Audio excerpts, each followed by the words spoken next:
الشيطان الرجيم بسم الله الرحمن الرحيم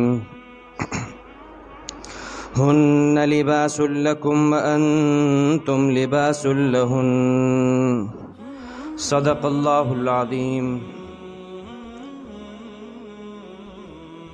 یہ بیویاں تمہارے لیے لباس ہیں اور اے شوہرو تم ان کا لباس ہو۔ سورۃ البقرہ کی آیت نمبر 187 اس کا ایک حصہ آپ کے سامنے تلاوت ہوا۔ دعا فرمائی اللہ تعالیٰ آیت کا بلکہ اس آیت کے اس حصے کا صحیح مفہوم عرض کرنے کی توفیق عطا فرمائے۔ اس آیت میں کل ہم نے یہ بات پڑھی کہ اللہ رب العزت نے ابتدا رمضان میں جو حکم تھا کہ آپ اپنی بیویوں سے رات کے وقت بھی صحبت اختیار نہیں کر سکتے، اس کا حکم ابتدا اسلام میں تھا، لیکن جب اس حوالے سے کچھ کوتاہیاں سامنے آئیں تو اللہ کی طرف سے یہ حکم آیا کہ اب آپ کے لیے اجازت ہے کہ آپ اپنی بیویوں کے ساتھ رمضان کی راتوں میں بھی صحبت اختیار کر سکتے ہیں۔ اور اس کی وجہ اللہ تعالیٰ نے یہ بیان فرمائی کہ ہن لباس لکم وانتم لباس لہن۔ وجہ یہ ہے کہ تمہاری بیویاں تمہارا لباس ہیں اور تم ان کا لباس ہو، یعنی تمہارے اور ان کے درمیان جو تعلق ہے وہ ایسا ہے کہ چاہے دن ہو یا رات ہو، لیکن بالخصوص رات کے وقت تو تمہارے درمیان کسی قسم کا کوئی حجاب نہیں، تو اس وقت اگر تمہارے اوپر یہ پابندی ہو کہ تم ان سے تعلق قائم نہ کرو، باوجود اس کے کہ قربت بہت اس درجے کی ہے جیسا کہ وہ تمہارا لباس اور تم ان کا لباس، اس وقت وہ تمہارا لباس ہیں تم ان کا لباس ہو، تو ایسے میں اگر یہ پابندی رہے گی تو یہ تمہارے لیے مشکل ہوگا، لہٰذا ہم تمہارے لیے آسانی کرتے ہیں کہ تمہیں اجازت ہے۔ لیکن اب اس بات پر غور کرنا ہے کہ اللہ رب العزت نے یہ جو فرمایا کہ ہن لباس لکم، تمہاری بیویاں تمہارا لباس ہیں اور تم ان کا لباس ہو، اس آیت میں اللہ رب العزت نے ایک مختصر سے جملے کے اندر ازدواجی زندگی کی پوری حقیقت اور اس کی پوری روح بیان کر دی۔ اگر اس کی جتنی وضاحت کی جائے، اس کی جتنی گہرائی میں جایا جائے اتنا کم ہے۔ واقعتاً قرآن کریم ایک معجزے کی کتاب ہے۔ انسان اگر جو مضامین اللہ تعالیٰ نے اس آیت میں بیان کیے ہیں، اگر کوئی بڑے سے بڑا فلاسفر بھی لکھنے بیٹھے تو کئی کتابیں اسے لکھنی پڑیں گی، لیکن اللہ رب العزت نے اس پورے دفاتر لائبریریوں کی جتنی بات کو ایک جملے میں بند کر دیا، ہن لباس لکم وانتم لباس لہن، کہ تمہاری بیویاں تمہارا لباس ہیں تم ان کا لباس ہو۔ وہ کیسے؟ تو سب سے پہلے تو ہم قرآن کریم ہی کی روح سے اس بات کو دیکھتے ہیں کہ اللہ رب العزت نے قرآن کریم میں لباس کے بارے میں ارشاد فرمایا کہ لباس کی حیثیت کیا ہے، لباس کے کتنے درجات ہیں۔ اللہ رب العزت نے سورہ اعراف میں فرمایا یا بنی آدم قد انزلنا علیکم لباسا یواری سوآتکم وریشا ولباس التقوی ذالک خیر۔ اللہ فرماتے ہیں کہ ہمارا تم پر انعام ہے اے آدم کی اولاد کہ ہم نے تمہارے اوپر لباس کے 3 درجات اتارے ہیں، تم تینوں درجات کو اختیار کرو۔ پہلا درجہ کیا؟ لباس کا پہلا درجہ یہ ہے کہ وہ تمہاری شرمگاہ کی حفاظت کرتا ہے۔ کم سے کم درجہ لباس کا یہ ہے کہ اتنا ضرور ہو کہ جس سے تمہارا سطر چھپ جائے۔ مرد کا سطر ناف سے لے کر گھٹنے تک، عورت کا سطر وہ مکمل وجود ہے سوائے چہرہ اور ہتھیلیوں کے، اور بعض حالات میں اجنبی کے سامنے ان کو بھی چھپانا ہے، لیکن یہ ایک سطر پوشی کا لباس وہ لباس جس کے بغیر نماز نہ ہو۔ تو اللہ فرماتے ہیں پہلا انعام تو ہم نے تمہارے اندر تمہارے لیے یہ رکھا کہ ہم نے ایسا لباس نازل کیا جو تمہاری سطر پوشی کرتا ہے۔ دوسرا لباس ایسا ہے کہ تمہارے اندر تمہارے لیے زینت کا باعث ہے، اسے پہن کر تمہارے اندر وقار آ جاتا ہے، تم اچھے لگتے ہو، یعنی سطر پوشی سے بڑھ کر تم ایسا لباس پہنو جو تمہیں مزین کر دے، تمہیں آشکارا کر دے۔ پھر اس کے بعد اللہ فرماتے ہیں لباس کا تیسرا درجہ یہ ہے کہ تم زینت سے بڑھ کر تقوی والا لباس اپناؤ۔ تقوی والا لباس کیا ہے؟ یعنی صلحاء کا لباس پہنو۔ تمہارے علاقے کے جو اہل علم صلحاء جو لباس پہنتے ہیں تم وہ لباس پہنو، یہ تیسرا اور سب سے اہم درجہ ہے۔ اس تیسرے درجے کو ہم یوں بھی کہہ سکتے ہیں کہ اللہ تعالیٰ یہ فرما رہے ہیں کہ تم سطر پوشی اور زینت کے لباس سے بڑھ کر، یعنی ظاہری لباس سے بڑھ کر اندر کے لباس کو اپناؤ، یعنی اپنے اندر تقوی پیدا کرو، کیونکہ یہ تقوی کا لباس، اللہ کے ڈر کا لباس، یہی در حقیقت حقیقی لباس یہی ہے۔ یہی لباس تمہارے اندر تمہاری زندگی کے مقصد کو اللہ کے منہج کے مطابق پورا کرنے میں تمہارا معاون ثابت ہوگا۔ اب یہ تو اللہ تعالیٰ نے لباس کے بارے میں یہ 3 چیزیں نازل فرمائی۔ اب ہم اسی بات کو دیکھتے ہیں کہ اللہ رب العزت نے جب مرد کو بیوی کو شوہر کا لباس کہا، شوہر کو بیوی کا لباس کہا، تو در حقیقت یہ تینوں کے تینوں درجات ضروری ہیں۔ مرد، اللہ نے نکاح کو مشروع کیا ہے، نکاح کی اجازت دی ہے، وجہ اس کی یہ ہے کہ مرد کی شرمگاہ محفوظ رہے، عورت کی شرمگاہ محفوظ رہے۔ حدیث میں آتا ہے، اللہ کے نبی صلی اللہ تعالیٰ علیہ وآلہ وسلم نے امت کے نوجوانوں کو خطاب کیا، یا معاشر الشباب من استطاع منکم الباءۃ فلیتزوج، اے میری امت کے نوجوانوں، تم میں سے جو شخص نکاح کرنے کے مادی وسائل اور اسباب کی طاقت رکھتا ہے، اسے چاہیے کہ وہ نکاح کر گزرے۔ یعنی بیوی کا خرچہ، نان نفقہ اور مہر دینے کی طاقت رکھتے ہو تو نکاح کرنے میں دیر مت کرو۔ اسی لیے علماء نے لکھا ہے کہ جس آدمی کو اس بات کا یقین ہے کہ میں بغیر نکاح کیے گناہ میں مبتلا ہو جاؤں گا تو اس کے لیے نکاح کرنا فرض ہے، نکاح نہیں کرتا تو اس کا یہ عمل حرام ہے۔ کیوں اللہ کے نبی نے کیوں فرمایا؟ تو آگے فرمایا فَإِنَّهُ أَغَضُّ لِلْبَصَرِ وَأَحْسَنُ لِلْفَرْجِ، کیوں؟ کیونکہ نکاح تمہاری آنکھوں کی حفاظت کرے گا، اور جب نکاح کے ذریعے سے تمہاری آنکھوں کی حفاظت ہوگی تو نتیجہ کیا ہوگا؟ تمہاری شرمگاہ محفوظ رہے گی، تمہاری عزت اور تمہاری ناموس محفوظ رہے گی۔ قرآن کریم کیا کہتا ہے؟ قل، اے نبی آپ مومن مردوں سے کہہ دیجئے کہ یہ اپنی نگاہوں کو نیچا رکھیں، اپنی نگاہوں کو نیچا رکھیں کہ نامحرم سے، تبھی ان کی شرمگاہ محفوظ ہوگی۔ نگاہوں کو بھٹکاتے رہے، بد نظری کرتے رہے، لازمی نتیجہ نکلے گا کہ یہ اپنی شرمگاہ کو محفوظ نہیں رکھ سکیں گے۔ پھر آپ نے علاج پر آپ نے بتایا کہ میری امت میں ایسے بھی لوگ ہوں گے وَمَن لَّمْ يَسْتَطِعْ، جو نکاح کے مادی وسائل کی طاقت نہیں رکھتے، آپ نے فرمایا کہ اس کے اوپر لازم فَعَلَيْهِ بِالصَّوْمِ، وہ روزے رکھے۔ فَإِنَّهُ لَهُ وِجَاءً، روزے رکھنے سے اس کی جو شہوت ہے، اس کے اندر جو خواہشات ہیں وہ ٹوٹیں گی۔ تو نکاح کا پہلا مقصد یہ ہے کہ نکاح کرنے کے ذریعے سے مرد کی عزت اور ناموس بھی محفوظ ہو جاتی ہے، اور عورت کی عزت اور ناموس اور شرمگاہ بھی محفوظ ہو جاتی ہے۔ اس سے بڑھ کر اگلا درجہ جو قرآن کریم نے لباس کا بیان فرمایا، وہ لباس یہ کہ لباس انسان کے لیے زینت کا باعث ہے۔ تو اب دیکھیے، اس سے بات معلوم ہوئی کہ نکاح کے ذریعے سے بیوی مرد کی زینت بنے گی، مرد بیوی کے لیے زینت بنے گا۔ نکاح کے بغیر، اگر یہ ایک واضح سی بات ہے، جو بے نکاح ہے یعنی ایک کنوارا ہے، اس کی زندگی میں وہ زینت نہیں جو زینت ایک شادی شدہ کی زندگی میں ہوگی۔ تیسری چیز اللہ نے کیا بات بیان فرمائی کہ نکاح کے ذریعے سے تمہیں تقوی حاصل ہوگا، تمہیں اللہ کا ڈر نصیب ہوگا۔ یہی ڈر ہے کہ جب تمہارے اندر، تمہارے حرم میں، تمہارے پاس اپنی شہوت کو پورا کرنے کا اسباب موجود ہیں تو تم ادھر ادھر منہ نہیں مارو گے۔ یہی وجہ ہے شریعت میں اگر شادی شدہ مرد زنا کرتا ہے تو اس کی سزا یہ ہے کہ اسے تلوار سے نہیں، اسے پتھروں سے مارا جائے گا۔ کیوں؟ کیونکہ اس کے پاس نعمت موجود ہے، اس کے باوجود یہ گناہ کر رہا ہے، اور ایک کوارا آدمی کرتا ہے تو اس کی سزا یہ ہے کہ اسے کوڑے مارے جائیں گے۔ اتنی بڑی بات ہے۔ تو اللہ تعالیٰ فرماتے ہیں کہ لباس کے یہ 3 درجات ہیں، یہ تینوں درجات نکاح کے ذریعے سے مرد اور عورت کو حاصل ہوتے ہیں۔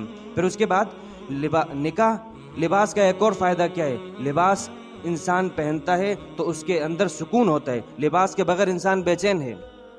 اللہ تعالیٰ نے اسی وجہ سے مرد کو عورت کے لیے سکون قرار دیا، عورت کو مرد کے لیے سکون قرار دیا۔ اللہ تعالیٰ سورہ روم میں فرماتے ہیں وَمِنْ آیَاتِهِ، اللہ تعالیٰ کی بڑی بڑی نشانیوں میں سے، اس آیت سے پہلے اللہ رب العزت نے آسمان و زمین کی نشانیاں بیان کی ہیں، اور اس کے بعد اللہ تعالیٰ کیا فرما رہے ہیں؟ میری نشانیوں میں سے نشانی کیا ہے؟ ان خلق لکم من انفسکم ازواجا، کہ اللہ نے تمہارے لیے تمہارے ہی اندر سے، تمہارے ہی طرح کی تمہاری جوڑے پیدا کیے، لتسکنوا الیہا، تاکہ تمہیں ان کے پاس سکون ملے۔ دن بھر کی تھکاوٹ، بیوی سے 2 میٹھے بول بولنے اور اس کی جانب سے میٹھے بول مل جانے کی وجہ سے دن بھر کی تھکاوٹ اتر جاتی ہے۔ اللہ فرما رہے ہیں یہ میرا احسان ہے، یہ میں نے تمہیں سکون نصیب کیا، یہ میرا احسان ہے۔ وَجَعَلَ بَيْنَكُمْ مَوَدَّةً وَرَحْمَةً، اور میں تم دونوں کے درمیان مودت اور رحمت اور محبت رکھی ہے۔ اسی طریقے سے اللہ تعالیٰ سورہ اعراف میں فرماتے ہیں هُوَ الَّذِي خَلَقَكُم مِّن نَّفْسٍ وَاحِدَةٍ وَجَعَلَ مِنْهَا زَوْجَهَا لِيَسْكُنَ إِلَيْهَا، ہم نے میاں بیوی کو جوڑے جوڑے پیدا کیا اس لیے کہ دونوں ایک دوسرے سے سکون حاصل کریں۔ تو لباس کے بغیر زندگی میں، لباس کے بغیر جس طرح انسان بے چین ہوتا ہے، تو نکاح کے بغیر عفت اور پاک دامنی حاصل نہیں ہو سکتی۔ سکون ملے گا تو شوہر کو بیوی کے پاس، بیوی کو شوہر کے پاس۔ اس کے بعد لباس کا ایک اور مقصد قرآن کریم نے بیان کیا، لباس انسان کی حفاظت کرتا ہے۔ قرآن کریم کہتا ہے وَجَعَلَ لَكُمْ سَرَابِيلَ تَقِيكُمُ الْحَرَّ وَسَرَابِيلَ تَقِيكُمُ الْبَأْسَ، اللہ تقیکم بأسکم، اللہ فرماتے ہیں لباس ایسا ہم نے تمہارے لیے اتارا، جنگی لباس، ایسا لباس جو تمہیں سردی اور گرمی سے محفوظ رکھتا ہے۔ ایسا لباس جو تم جنگی میدانوں میں پہنو تو وہ تمہاری حفاظت کرتا ہے۔ اسی سے یہ بات ثابت ہوئی کہ مرد عورت کے لیے حفاظت ہے اور عورت مرد کے لیے حفاظت ہے۔ آپ صلی اللہ تعالیٰ علیہ وسلم نے فرمایا، یعنی مرد اپنی جان مال عزت آبرو کی حفاظت کرنے کے ساتھ ساتھ عورت کی جان مال عزت آبرو کی بھی حفاظت کرے گا، اور عورت بھی اسی طرح۔ تو اللہ کے نبی فرماتے ہیں یہی وجہ ہے جو میں نے آپ کے سامنے بات کی کہ تقویٰ سب سے بڑی چیز ہے۔ اللہ کے نبی نے فرمایا مستفاد المؤمن بعد تقوی اللہ خیر لہ من امرأۃ صالحہ۔ اللہ کے نبی فرماتے ہیں اللہ کا تقویٰ اگر کسی مومن کو حاصل ہو جائے، اس کے بعد سب سے اہم چیز جس سے وہ نفع اٹھا سکتا ہے وہ ہے نیک بھلی چنگی بیوی۔ کیسی بیوی؟ فرمایا ان امرہا اطاعتہ، اگر یہ اسے حکم دے تو وہ مان لے، اگر دونوں ایک دوسرے کو دیکھوں تو دونوں ایک دوسرے کے لیے خوشی اور مسرت کا باعث بنے۔ اور فرمایا وَإِنْ أَقْسَمَ عَلَيْهَا أَبَرَّتْهُ، اگر شوہر نے کوئی بات کر دی تو بیوی اس کی عزت کے لیے، اس کی عزت رکھنے کے لیے اس بات کو پورا کرے، اور اگر بیوی نے کوئی ایسی بات کر دی تو شوہر اس کی عزت رکھے۔ پھر فرمایا وَإِنْ غَابَ عَنْهَا نَصَحَتْهُ فِي نَفْسِهَا وَمَالِهَا، اگر شوہر غائب ہے تو بیوی اپنی جان مال عزت آبرو، جو کہ در حقیقت اب اس کے شوہر کی عزت آبرو ہے، اس کی حفاظت کرے۔ اب یہ تو قرآن کریم نے لباس کی حیثیت بیان کی، اس سے یہ بات معلوم ہوئی کہ در حقیقت لباس کی جو حیثیت ہے وہی میاں بیوی کے آپس میں ایک دوسرے سے حیثیت ہے۔ لیکن اب آگے یہ غور کرنا ہے کہ انسان کا اپنے لباس کے ساتھ کیا معاملہ ہوتا ہے۔ اگر کسی کے جسم پر کپڑے پہ داغ لگ جائے تو کیا طریقہ اپناتا ہے؟ کیا یہ طریقہ ہوتا ہے کہ داغ لگنے کی صورت میں پورے شہر میں ڈھنڈورا پیٹے کہ میرے کپڑے پہ داغ لگ گیا ہے؟ یہ جا کے چھپکے سے جا کے خاموشی سے دھویا جاتا ہے؟ پہلے خود کیا جائے گا، اور اگر داغ زیادہ ہوگا یا کپڑا پھٹ گئے، خود رفو نہیں ہوتا، خود سلتا نہیں ہے، تو جا کے درزی کو دو گے، ایسے کو دو گے جو کہ آپ کے کپڑے کو ٹھیک کرے گا۔ یہی معاملہ مرد اور عورت کا ہے۔ جب اللہ فرما رہے ہیں تمہارا مرد بیوی شوہر کے لیے لباس ہے اور شوہر بیوی کے لیے لباس ہے، تو اس سے یہ بات معلوم ہوئی کہ اگر ان دونوں کے اندر مرد بیوی کے اندر کوئی عیب دیکھتا ہے یا عورت بیوی شوہر کے اندر کوئی عیب دیکھتی ہے تو کیا طریقہ ہوگا؟ ڈھنڈورا نہیں پیٹا جائے گا۔ سب سے پہلا درجہ یہ ہوگا کہ آپس میں مل بیٹھ کر دوسرے باہمی مفاہمت کے ذریعے سے اس کو حل کیا جائے۔ نہیں ہوتا تو پھر کسی مصلح کو لایا جائے گا۔ جس طرح درزی کا کام کپڑے پھاڑنا نہیں ہوتا، کہ درزی کا کام کپڑے سینا ہوتا ہے، دھوبی کا کام کپڑوں کو پھاڑنا نہیں ہوتا، دھوبی کا کام داغ کو دھونا ہوتا ہے۔ تو آپ کسی مصلح کو ایسے کو لاؤ جو آپ کے معاملات کو درست کرے۔ تو لباس کا ایک مقصد ہے، لباس کے ساتھ انسان کا دوسرا کیا معاملہ ہوتا ہے؟ اچھا یہی وجہ ہے، یہ نہیں کہ آپ کے بیوی کا معاملہ ٹھیک نہیں ہے تو آپ لگے اسے ہر حال میں متقی پرہیزگار بنا کر چھوڑیں۔ اللہ کے نبی خود فرماتے ہیں استوصوا بالنساء خیرا، عورتوں کے بارے میں میری خیر کی وصیت قبول کرو، ان کے ساتھ بھلائی کا معاملہ کرنا۔ آپ علیہ الصلوۃ والسلام دنیا سے رخصت ہو رہے ہیں، دو کلمات زبان پر تھے، الصلاۃ وما ملکت ایمانکم، نماز کی حفاظت کرنا اور اپنے ماتحتوں کی حفاظت کرنا، ان کے ساتھ ناانصافی مت کرنا۔ تو ماتحتوں میں تو بیوی بھی آتی ہے، تو آپ فرما رہے ہیں اپنی بیویوں کے ساتھ خیر اور بھلائی کی وصیت مجھ سے قبول کرو۔ کیوں؟ فإنہن خلقن من ضلع، کیونکہ یہ پسلی کی طرح ہیں۔ جس طرح پسلی ٹیڑھی ہوتی ہے، عورت کی فطرت کے اندر بھی ٹیڑھ پن ہے۔ اگر تم نے اس کے ساتھ رہنا ہے تو اسی ٹیڑھ پن کے ساتھ رہو۔ اگر تم نے اسے سیدھا کرنے کی کوشش کی، ٹیڑھ پن کو سیدھا کرنے کی کوشش کی، تو اس کا ٹیڑھ پن کا سیدھا ہونا سوائے طلاق کے اور کچھ اور نہیں ہے۔ ان کا معاملہ کہ جب لباس پہ داغ لگ جاتا ہے تو ڈھنڈورا نہیں پیٹتا۔ دوسری چیز، لباس انسان کے جسم کے بالکل قریب ہوتا ہے، درمیان میں کوئی اور چیز آ جائے تو وہ برداشت نہیں ہوتی۔ یعنی اگر کوئی کیڑا مکوڑا چلا گیا آپ کے جسم کے اندر تو آپ کو چین نہیں آئے گا۔ یہی معاملہ ہے کہ مرد اور عورت حتی الامکان میاں بیوی اپنے درمیان کسی اور کو نہ لائیں، اور نہ کسی اور کو ضرورت پڑی کہ میاں بیوی کے درمیان گھسنے کی کوشش کریں۔ اللہ کے نبی صلی اللہ تعالیٰ علیہ وسلم نے فرمایا لیس منا من خبب امرأۃ علی زوجہا، وہ ہم میں سے نہیں ہے کہ جس نے میاں بیوی کے درمیان دھوکے دہی کے ذریعے سے ان کے درمیان جدائی ڈال دی، وہ میری امت میں سے نہیں ہے۔ اپنی طرف سے اللہ کے نبی فرماتے ہیں اس کا میرے سے کوئی تعلق ہی نہیں ہے، اتنی قربت ہے۔ تو لہٰذا اسی قربت کو، اس کے بعد لباس انسان کا رازدار ہوتا ہے۔ اسی سے یہ بات نکلی جب اللہ فرما رہے ہیں مرد بیوی کے لیے لباس، بیوی مرد کے لیے لباس، معلوم ہوا کہ عورت کے جو عیب ہیں وہ مرد کو معلوم ہو تو اس کا ڈھنڈورا نہیں پیٹے گا، نہ ہی عورت ایسا کرے گی۔ اللہ کے نبی صلی اللہ تعالیٰ علیہ وسلم فرماتے ہیں، حدیث میں آتا ہے کہ ان من اشر الناس عند اللہ منزلۃ، اللہ کی بارگاہ میں، اللہ کی نظر میں وہ شخص سب سے زیادہ بدترین ہے جو اپنی بیوی سے تعلق قائم کرتا ہے، بیوی کے پاس جاتا ہے اور اس کے عیب جا کے لوگوں کو بتاتا پھرتا ہے، یعنی اللہ کی نظر میں یہ سب سے مبغوض ترین شخص ہے۔ اب جب اللہ کے نبی قرآن کہہ رہا ہے کہ عورت مرد کا لباس، مرد عورت کا لباس، معلوم ہوا ان کے درمیان زیادہ دیر دوری بھی نہیں رہنی چاہیے۔ اللہ کے نبی صلی اللہ تعالیٰ علیہ وسلم کا معاملہ کیا تھا؟ جنگی سفر میں بھی جاتے تھے لیکن اپنے ساتھ اپنی ازواج مطہرات میں سے کسی نہ کسی ایک زوجہ کو لے کر جاتے تھے۔ لیکن آج معذرت کے ساتھ جو واضح سی بات ہے، لوگ 4 مہینے تک، 40 دن تک گھروں سے دور رہتے ہیں، اپنی بیوی کی پرواہ نہیں ہے، تو پھر گناہوں میں مبتلا ہوں، یا تو بیوی گناہ میں مبتلا ہوگی یا آپ گناہ میں مبتلا ہوگے۔ آپ جائیں، کسی بھی سفر پر جائیں، کوئی بھی نیکی کا سفر ہو، لیکن اپنی بیوی کی خبر گیری کیجئے، کچھ نہ کچھ عرصے کے بعد جائیے ان کے پاس، ان کے حقوق ادا کر کے آئیے۔ زیادہ دیر لباس انسان سے دور رہے تو یہ اچھا نہیں ہے۔ اللہ کے نبی ہیں، معصوم عن الخطا، گناہ کا تصور نہیں ہو سکتا، تصور ہی نہیں ہے، لیکن پھر بھی اپنی زوجہ قرآن اندازی کیا کرتے تھے کہ جن کا نام نکلے گا انہیں میں اپنے سفر پر لے کے جاؤں گا۔ ہم نے علماء کرام کو دیکھا کہ کسی بھی سفر پر جا رہے ہیں لیکن بیوی اپنے ساتھ ہو، کیوں؟ کیونکہ جو خدمت باہر کے لوگ کریں گے وہ ان کی خدمت اپنی جگہ، لیکن جو کام بیوی کر سکتی ہے وہ کوئی اور نہیں کر سکتا۔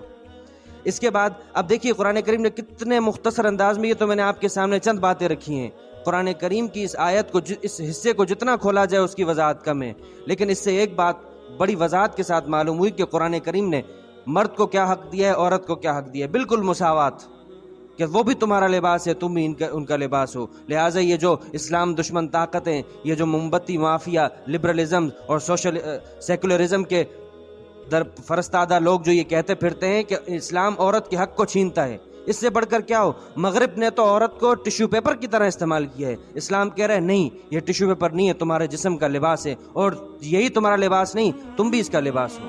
اس سے بڑھ کر انصاف اور حقیقت مندانہ بات کیا ہو؟